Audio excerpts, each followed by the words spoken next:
म एकदम भाग्यमानी रहेछु आज यतिका छोरीहरूलाई अगाडि राखेर फोटो खिच्ने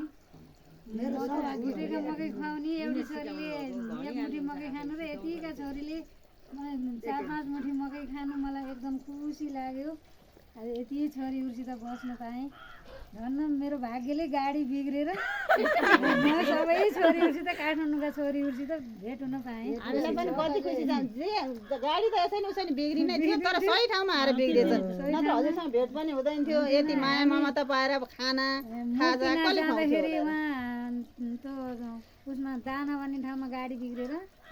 अगाडिको गाडी बिग्रेर हामी कति दुःख पाएर न दोकानहरू त्यहाँ केही किनेर खान पाइएन। अहिले त यस्तो हरियाली छ यस्तो ठाउँमा यस्तो राम्रो ठाउँमा आएर एक हप्ता बस्यो भने केही दुःख हुन्न खान बस्नुलाई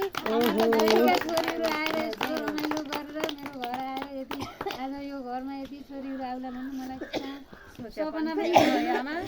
पनि थिएन। मन्दिर हुँदै आएर शिवलाको मन्दिरमा बसेको देखेर म गएँ हामीलाई शिवालय मन्दिरमा बसेर देखेर अनि काठमाडौँ आउनुभयो भने हामीलाई भेट्नुहुन्छ कि भेट्नुहुन्न अब हजुरको फोन नम्बर दिनु न त हामीलाई दिन मिल्छ मेरो छोरीको नम्बर लिएर जानु न अहिले मैले छोरीलाई फोन हालेको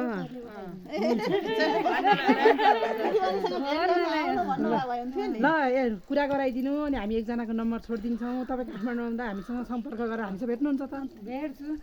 छोरी कहाँ बस्यो अरे आमा बानेश्वर भेट नजिकै रहेछ भेटिने तरकारी फलफुल पसल छ बानेश्वरमा पुरानो बानेश्वर कि नयाँ बानेश्वर आमा नयाँ बानेश्वर